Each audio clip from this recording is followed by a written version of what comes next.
घर चढ़ के मारब बरियारी रे छूट जी तो कैल रंगदारी रे घर चढ़ के मारब बरियारी रे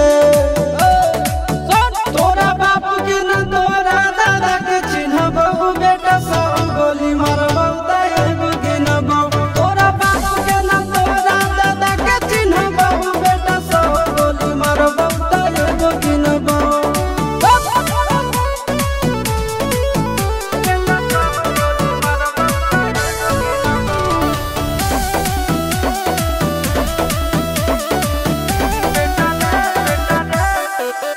बेटा रे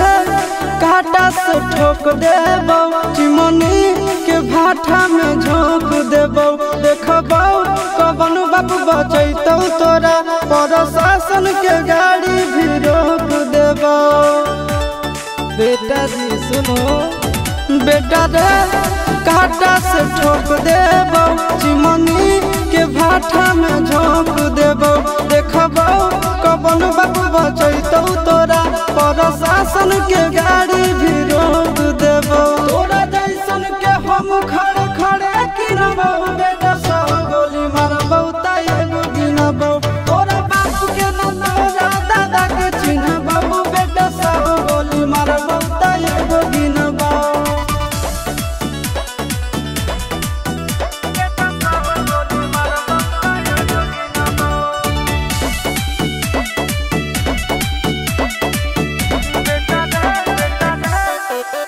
बेटा रे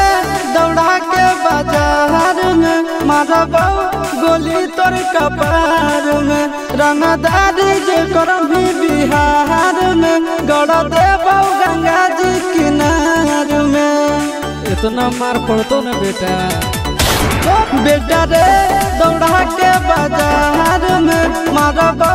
गोली तोर कपार में रंगदारी जे करभी बिहार में गड़ देबौ गंगा जी किनार में कहो चिंटू आशीष के कारण सुनबौ बेटा सब गोली मारबौ तैगो गिनबौ तोरा बाप के न तोरा दादा के चिन्हबौ बेटा सब गोली मारबौ तैगो गिनबौ मारत मारत पिछुआरा लाल कर दे बेटा।